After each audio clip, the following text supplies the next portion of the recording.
जगत को त्यागने का अर्थ क्या है? दुनिया से भागकर तुम कहाँ जाओगे? संसार तो सब जगह। पहाड़ पर बैठो वहाँ भी संसार, नदी तट पर बैठो वहाँ भी संसार, और जहाँ भी बैठोगे भूख लगेगी वहाँ, प्यास लगेगी वहाँ, ठंडी लगेगी वहाँ, गर्मी लगेगी वहाँ, मच्छर काटेंगे वहाँ, मक्खियाँ आएंगी वहाँ, कीड़े मकोड़े रेंगेंगे वहाँ, शेर बाघ भालू सियार चीता सब आएंगे वहाँ, चोर चंडाल रहेंगे वहाँ, सब वही लोग मिलेंगे। तुम सीतापुर छोड़ के लखीमपुर आ जाओ, यहाँ पहले से नालायक बैठे तुम्हारा इंतजार कर रहे हैं धूर्त लोग। तुम्हारा ट्रांसफ़र लखीमपुर से बहराइच हो जाए, वहाँ नालायक पहले से तैयार है, तुम आओ तो सही, ठीक करेंगे तुमको। कुछ नहीं है, सब वही है। दुनिया में कहीं रहो। लोग मुझसे पूछते हैं आपको कहाँ अच्छा लगता है? उत्तर प्रदेश में कि उत्तराखंड, राजस्थान, मारवाड़, मेवाड़, महाराष्ट्र, सौराष्ट्र, गुजरात, हिमाचल, पंजाब, हरियाणा कि छत्तीसगढ़, बत्तीसगढ़, 28गढ़, उड़ीसा, फुड़ीसा, कोयम्बटूर, कर्नाटक, आंध्र प्रदेश, तेलंगाना, कहाँ अच्छा लगता है? पश्चिम बंगाल, झारखंड, बिहार, नेपाल। मुझे तो सच बता दूं, सब जगह एक जैसा ही लगता है, एक जैसा। सभी भूमि बनारसी, सब नीर गंगा होए, ज्ञानी आत्म राम है, बूझे बिरला होए। ज्ञानी के लिए, समझदार के लिए, विवेकवान के लिए, चरित्रवान के लिए विश्व की हर भूमि उसको एक जैसी लगती है। और जो लोग मिलते हैं, यदि तुम प्रेम से भरे हो तो जो मिलता है तुम्हारे प्रेम से प्रभावित होकर के उसके अंदर भी प्रेम की धारा फूट पड़ती है और वहीं पर तुमको आनंद आने लगता है, प्रेम नगर बस जाता है।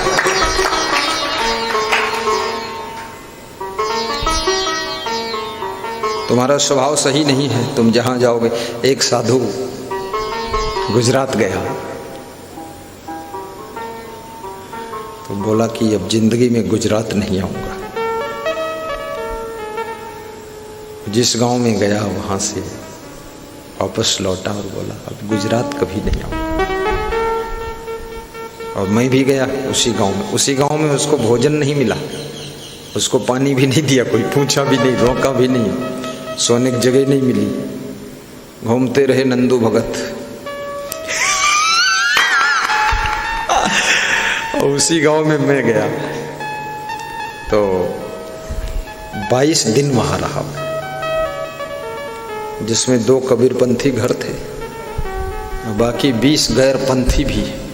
जो सामने पड़ जाए ऐसा प्रेम का बाण चलाता था, घायल हो जाए, बोल देता था भंडारा कल मेरा होगा। हमने कहा जय हो श्री राम, क्षमा दे। 22 दिन चला भंडारा, दमादम मस्त कलंदर, आलू भाटा का पहला नंबर।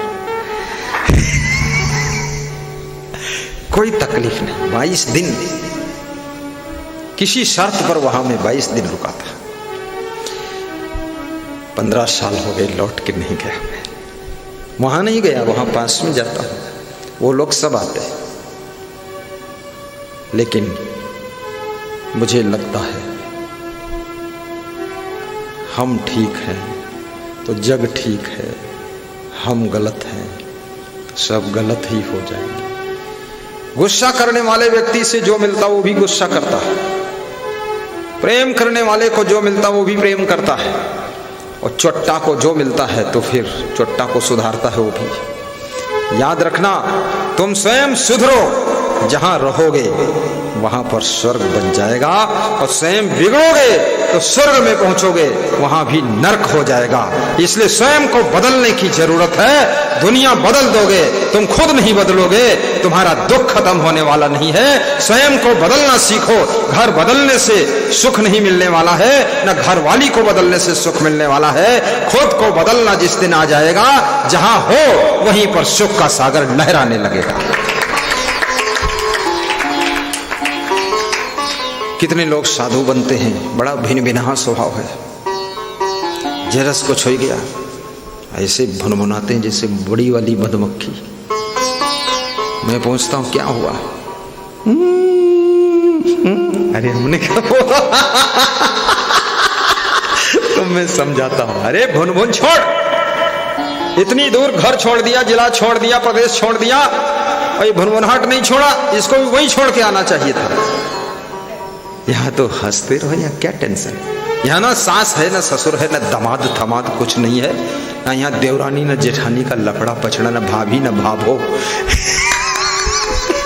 हाँ, न बहू है, न पत्नी है, न पतना है, न पतन है, और न पति है, किसको पता सता कुछ है ही नहीं। यहाँ तो केवल गुरु और कल्याण का काम शुरू, और आपके संत और दुखों का अंत। अभी तुम भुनभुनाओ तो तुम दुर्भाग्यशाली हो। अब कोई लफड़ा यहाँ तो बचा नहीं। इससे ज्यादा छुट्टी क्या मिल सकती संत बनने के बाद? न ससुराल से लेना देना है ही नहीं, खत्म कहानी पूरा। और ना तो सास ससुर से लेना देना, ना साला, ना साली, ना सरहज, ना मक्का मदीना हज, कुछ नहीं, सब बवाल खत्म। हाँ, सरहज फरहज क्या लफड़ा, लेकिन मौसी मौसा ठौसी ठौसा सब खत्म। हाँ, फूफा फुआ फुई हुई हुआ हो हुआ सब खत्म कहानी। हाँ, कुछ भी नहीं है, ना जीजा, ना जिज्जी फिज्जी, कुछ नहीं। इससे बड़ा लफड़ा जब सारा खत्म हो गया, झंझट खत्म है, फिर तो भुन भुन भुन भुन करने की जरूरत नहीं, दांत पीसने की जरूरत नहीं है। पिसा पिसाया आटा मिलता तो दांत क्यों पीस रहा पागल आदमी? सब भक्त लाते। अभी अब ये भक्त आए हैं रामपुर सीतापुर से, मंजू देवी केला लाए, भुने चना लाए, भुन भुन भुन और भुना चना सुन ले खा। तो क्या भुन भुनाने की जरूरत है, खुश रहने की जरूरत है। प्रसन्न रहो, इससे बड़ा सुख अब धरती पर कहीं नहीं है। आखिरी है बस, इसके इधर उधर डगमगाओगे दुख में ही गिरोगे। मैं तो देखता हूँ, मुझे बहुत सुख है। कई लोगों ने मुझसे कहा भी कि तुम राजनीति में आ जाओ, बहुत जबरदस्त तुम्हारा भाषण है, प्रवचन धुआंधार कर दोगे। हमने कहा हम खुद ही धुआं धुआं हो जाएंगे, राजनीति धुआंधार तो अलग ही रहेगा। बोले मुख्यमंत्री बन सकते हो। हमने कहा कि मैं जितना सुखी हूँ प्रधानमंत्री भी सुखी नहीं है। इस परम सुख को छोड़कर उस नरक में कहाँ जाएंगे? कहीं दिल्ली से आदेश आ रहा है कि 9 बजे सुबह हाजिर हो जाओ, मीटिंग है, सेटिंग है, एक्टिंग है, डिजिटिंग है, फिजिटिंग है। हम तो अपने स्वतंत्र जीवन जी रहे हैं। भक्त पदरौनी बुलाता है हमें, इच्छा होती जाता हूँ, नहीं इच्छा नहीं जाता हूँ। अब उसमें वहाँ जाओ, दिल्ली भागो 400 किलोमीटर, बीमार हो जाऊँगा, खाम खा लफड़ा, और बल्ले उल्ले वाला कुछ नहीं है। बस सांसद बन गए तो मंत्री नहीं बन पाओगे, मंत्री बन गए तो कैबिनेट मंत्री नहीं बन पाओगे, कैबिनेट मंत्री बन गए तो प्रधानमंत्री की फ्री नहीं हो पाओगे, फ्री हो गए तो गुलामी करते रहो, बकवास में पड़े रहो वहीं लफड़े। उनके उससे कोई मोक्ष मिलने वाला नहीं, शांति मिलने वाली नहीं। फिर लाखों करोड़ों लोग राजनीति करने वाले हैं, उसमें घुसने क्या जरूरत है? हम जो कर रहे हैं ये कोई करने वाला नहीं। आदमी को 1000 रुपया दो, 10,000 दो, 1 लाख दो, कह दो साधु बन जाओ, तो कहते तुम हमसे रुपया ले लो, हमारी शादी करा दो। वो साधु कहाँ बनेगा? हम मैं जो कर रहा हूँ ये तो कोई बिरले करता है ना, ये कौन करता है?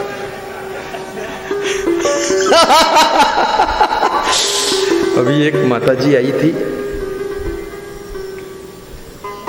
कहाँ से आई थी पता नहीं, भूल गया उसका। तो वो कह रही थी कि हम अपने बस्ती जिले से आए थे, हर्रैया तहसील। कह रहे थे ये 2 लड़का हैं, दोनों को बताया है 1,000 रुपया दूंगी हर महीना, लेकिन गुरु जी का प्रवचन सुन लिया करो। हर महीने में 1,000 प्रवचन सुनने के लिए। तो कहा थे तब हुई राजी नहीं भी 1,000 दे दो। बोले 1,000 दे देंगे, इनाम दे देंगे, हर महीने को प्रवचन सुन ले। कहा बस 10 मिनट सुनते हैं फिर इधर उधर। तो प्रवचन सुनाना और संत बनना बहुत भाग्यशाली का काम, ये तो कोई बिरले करता है। ये नरेंद्र मोदी भी साधु बनने गए थे, 3 साल घूमे घामे, झोरा झंडा लेकर लोट कमंडल घूम घामे, फिर वह संसारे में आई गए। साधु बनना कोई आसान है? हाँ, साधु बनने में कोई वहाँ मान सम्मान थोड़े मिलने वाला है। बस लौट आए वापस, समझ के ये बात कोई गुंजाइश नहीं, जिंदगी भर त्याग वैराग्य से रहना पड़ेगा। बाबा बने गे रहे, बहुत लोग बाबा बने जाते हैं, बाबा बन के उधर से कहूँ से दाई ढूंढ के लाते बाबा जी की जय। और दाई आए लय।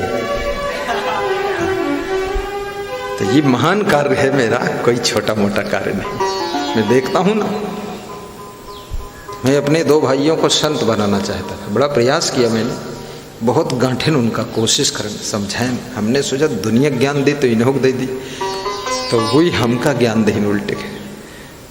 बोले हाँ हूँ, बोलते रहे हाँ हाँ ठीक है जो आपकी आज्ञा। यहीं से जब घर वापस गए लौट के फोन नहीं करे बोले उनके पास नहीं जाएंगे, नहीं साधु ही बनाएंगे। साधु बनना कोई आसान है? जिसके बहुत पुण्य होते हैं, जिसका बहुत प्रचंड संस्कार होता है और जिसकी जिंदगी में कोई पाप शेष नहीं बचता है, तब जाकर के संत मार्ग का रास्ता चुनता है। और ये ऐसा रास्ता है जहां पर सुख ही सुख है, शांति ही शांति है, आनंद ही आनंद है। संत के साथ में रहना भी कठिन है, संत बनना तो बहुत कठिन है, रहना भी कठिन है। और संत बनने का सुख जिसको मिल गया वो फिर संसार में नहीं लौट सकता है, वो हमेशा संत रहेगा। फिर संत जैसा सरल कुछ है भी नहीं और संत जैसा सुख कहीं है भी नहीं। बोलिए सद्गुरुदेव की जय। हमारे से एक सज्जन ने पूछा कि हम संत बनना चाहते हैं कि बने कि न बने। हमने कहा ये भी कोई पूछने वाली बात है? ये तो डायबिटीज का मरीज जो हो वो पूछे कि बर्फी खाएं कि न खाएं, बाकी दूसरे पूछे कि चाहिए ना झट से बर्फी रसगुल्ला खाए लो, वहाँ क्या परेशान। जो शुगर की रोग है जिसको, वो पूछे बर्फी खाई कि न खाई। तो तुम संत बनने के लिए पूछना क्या है? संत बनो। संत बनने से पहले लोग ये भी सोचते हैं कहीं ऐसा ना हो संत बन जाए, भोजन कहाँ खाएंगे, कपड़ा कहाँ मिलेगा, कहाँ रहेंगे। अरे संत को भोजन की कमी नहीं, कभी नहीं। झूठे संत को कमी है, नकली संत को भोजन नहीं मिलेगा, उसकी होगी पिटाई सब जगह। नकली संत, उसका अपमान भी होगा। जो नकली संत है, असली संत को तो लोग अपने जान से ज्यादा प्रेम रखते हैं, जान से ज्यादा। और असली संत का मतलब क्या होता है? शुद्ध ब्रह्मचारी हो, शुद्ध वैराग्यवान हो, माया मोह का लफड़ा ना हो, लड़की स्त्रियों में कहीं फंसा ना हो, घर के मोह में धंसा ना हो, ममता रखता ना हो, नशा व्यसन करता ना हो, कोई तंबाकू बीड़ी कुछ पीता खाता ना हो, काम क्रोध लोभ मोह को जीत चुका हो, अभिमान भी न करता हो, प्रसन्न चित्त रहता हो, और साथ में गरीब अमीर सभी के प्रेम को निभाता हो, और सबके साथ में नियम संयम से व्यवहार बर्ताव करता हो, उल्लुल जुल्लुल नहीं। हमें एक साधु गुजरात में मिला, वो एक लड़की को गले लगा रहा था। तो हमने कहा मेहर कुल्ला कहीं का, बोला आइए मेरे आश्रम। हमने कहा तुमको हम देखने नहीं चाहते, तुम हो मेहरा, ये लड़की को गले क्यों लगाते? बोले प्रेम है। तब हमने कहा प्रेम है तो सांप को गले लगा लो, मेहर कुल्ला कहीं का। लड़की को गले लगाना चाहिए, ये मर्यादा भंग होती है। ये कर्म देख करके सारी दुनिया इस तरह से करेगी, व्यभिचार फैलेगा। आपको दूर रहना चाहिए। माताओं बहनों को, भगवान राम ने किसी स्त्री को गले लगाया हो सीता के अलावा तो बताना हमको। लगाया? कहीं देखा तुमने फोटो? कोई औरत को गले लगा लिया? कैसे तुमने गले लगा लिया? हटा गला वहां से बोला आप तो बहुत टाइट है। हमने कहा टाइट और राइट। अब कपड़ा पहनता हूँ व्हाइट और ज्ञान की है लाइट। चलो सुधरो, तुम लोग सब बर्बाद किए हो गुजरात में, ढोंग फैला रखा तुमने। गुजरात में ढोंगी साधु बहुत है, पाखंडी बहुत है, आडम्बरी बहुत है। अच्छे भी हैं वहाँ, महान लोग भी है, लेकिन जितना नकलची साधु है वो सब गुजरात में घुसत जाएंगे। लेकिन गुजरात के लोग भी अब सावधान हो गए, वो समझ गए कि डमरू बजाने आया मदारी बनकर फालतू। अच्छा संत हो उसको कमी है ही नहीं। हम यहाँ पर आए इस आश्रम में, पहले हम भी सोचते थे भोजन कहाँ मिलेगा, कपड़ा कौन देगा, कहाँ रहेंगे। जब आए यहाँ गुरुदेव ये सोचते थे ये सब हम किसको दे दे, वो इस इंतजार में बैठे थे। तो फट से हम 21 साल की उम्र में आए, तुरंत 2 दिन के बाद हमें कैशियर बना दिया, फिर 1-2 महीने के बाद लेखा अधिकारी बना दिया, सब लिखा पढ़ी किया हमने, फिर मार्केट अधिकारी बना दिया। तो मार्केट जाते थे, कुछ लाना ले जाना, फिर ऑफिस के कार्य कर दिया। फिर उन्होंने कहा भी नहीं, को सब सौंप ही दो, झंझट खत्म हो जाए। वो भी बहुत दिन तक जिम्मेदारी लिए लिए थक भी गए होंगे उनके कंधे। आज हम उतरे, प्रणाम किया तो मुस्करा रहे थे, ऐसे बच्चों जैसे मुंह खोलकर हंस रहे थे। हम जानते थे हंसी क्यों आती है। हंसी इसलिए आती है कि चेला शुद्ध साई है तो हंसी आवत है, चेला नालायक हो तो बस दुख शुरू। तो हंस रहे थे, तो संत लोग उनको देखकर हंस रहे थे कि गुरुजी खुश कितना है। अरे गुरु को तो खुश रखना चाहिए, माँ बाप को खुश रखना चाहिए, अपने गार्जियन को खुश रखना चाहिए, अधिकारी को भी खुश रखना चाहिए, मंत्री विधायकों को, अपने मुख्यमंत्री को खुश रखना चाहिए। आप आगे बढ़ना चाहते हैं, जिंदगी में सुख शांति पाना चाहते हैं, तो अपने जो कोऑर्डिनेट है उनको प्रसन्न रखिए। आप मनमानी करोगे, जिद करोगे, हट करोगे, डिस्टर्ब होगा, उससे व्यवस्था बिगड़ेगी। वो खुश थे और जिम्मेदारियां लेना चाहिए अपने कंधों के ऊपर। तो उन्होंने 23 साल की उम्र में ही हमको सौंप दिया कि ये सब साम्राज्य आपका। हमने कहा जय बजरंगबली, अब खुल गई बड़ी गली, अब अपना काम बन गया। तो हमने सोचा इस में अगर हम पढ़ेंगे तो हमने वो फिर सिस्टम कई लोगों के डिवाइडेशन में कर दिया, सब जिम्मेदारी बांट दिया। कृषि प्रबंधक ये हैं, आश्रम प्रभारी ये हैं, कैशियर वो है, वाहन प्रबंधक ये है, कंस्ट्रक्शन प्रबंधक वो बैठा हुआ है, पधरौनी प्रबंधक ये देख रहा टुकुर टुकुर, उधर बैठा हुआ है साहित्य प्रबंधक, वो मेरा प्रबंधक वो बैठा है, बुकिंग प्रबंधक ऑनलाइन सत्संग बुकिंग वो बैठा है नरेश, जहाँ कोई न खड़ा हो वहीं खड़ा रहता है, पर सितारे गिनता है, वो भी प्रबंधक। अब वो पीछे और पारस, क्या पूछना, पारस छुए स्वान हो जाए, लोहा छू जाए स्वान बन जाए, ऐसी पारस चेला। और एक और बैठा चेला, बिल्कुल घास छीलने जाए तो आम छील देगा, और आम छीलने जाए तो 2 लीटर दूध पी लेगा। इधर चेला बैठे हैं, ये गायक प्रबंधक, वो भी बैठे दीक्षा प्रबंधक, वो बैठे हमारे भोजन प्रबंधक, वो बैठे हैं खजांची बाबू चूं बजाया करते, हाँ सब प्रबंधक। ये देखो प्रशासक प्रबंधक, वो वहाँ बैठे स्वागत प्रबंधक, ये बैठे हैं, ये हमारे इंतजार में रहते हैं, इशारा करो बस कूद पड़ूंगा यहाँ से। हाँ, सब बांट दिया जिम्मेदारी, हमारे पास कुछ नहीं, हाथ हलाते रहो खाली, ताली बजाओ बस। सारे अधिकार अपने पास में समेट कर बैठने वाले लोग संगठन को नष्ट भ्रष्ट कर डालते हैं। जो अधिकार को बांट देते हैं, जिम्मेदारियों को बांट देते हैं, उनके साथ में रहने वाले लोग भी अपनी बुद्धि का सदुपयोग करते हैं, और वे भी सब मिल करके जब विकास करते हैं तो वहां पर धमाका का विकास होता है। इसलिए जिम्मेदारियों का डिवाइडेशन भी करिए, रिस्पॉन्सिबिलिटी अकेले मत रखिए।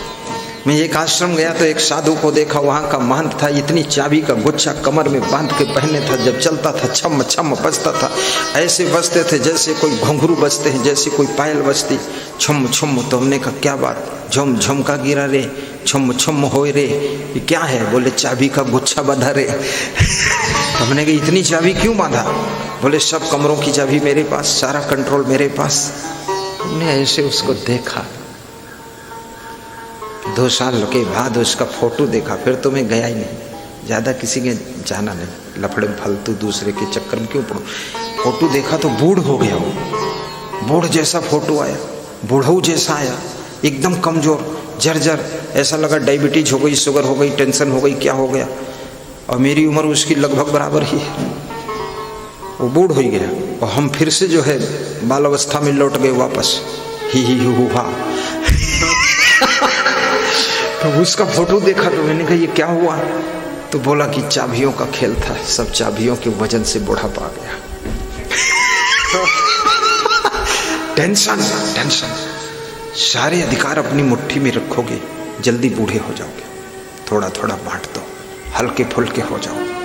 आफत क्यों मचा रखी, आफा काफा लाफा जाफा, खाएंगे सब, रहेंगे सब, पहनेंगे सब, तो आखिर ये सारा हिमालय का लोड अपनी खोपड़ी पर लादने क्या जरूरत है? घर गृहस्थी में भी कुछ लोग पत्नी पर डालो, कुछ बेटों पर डालो, कुछ भाइयों पर डालो, कुछ बाप के ऊपर डालो। बूढ़े बाप के ऊपर भी लोड रहना चाहिए, उसको खाली मत छोड़ो, नहीं प्रपंची हो जाएगा, पड़ोसी घर जाकर के बकवास करेगा। अपनी सासू को भी कुछ न कुछ ड्यूटी दिए रहो, बोल दिया करो सासू मैं कमज़ोर हूँ, तुम्हारा ही सहारा है, और तुम जब तक हो तब तक सासू सुख है, और तुम मर गई तो सुख मर जाएगा, इसलिए तुम मरना मत, सुख देते रहना। सासू बोलेगी तू फिक्र मत कर, मैं जब तक जिंदा हूँ तो सब काम मैं कर दूंगी। बोले जय हो सासू की, पाँव छू लो, कह दो बस आप एक सहारा, हमारी बुद्धि काम नहीं करती, बुद्धि बहुत काम कर रही खूब जुटाए रहो सासू, हाँ उससे काम लेना चाहिए, सभी से काम लो। Smart work and hard work, physical work and mental work, ये लाइफ में इसका बड़ा बड़ा इंपॉर्टेंट स्थान है। फिजिकल वर्क मतलब खुद काम करें आप, वो फिजिकल वर्क, लेकिन मेंटल वर्क दिमाग से काम ले, सबसे काम ले, ये मेंटल वर्क। तो दूसरों से भी काम लेना चाहिए, खुद भी काम करना चाहिए, तो बहुत उन्नति होती है और शांति भी रहती है।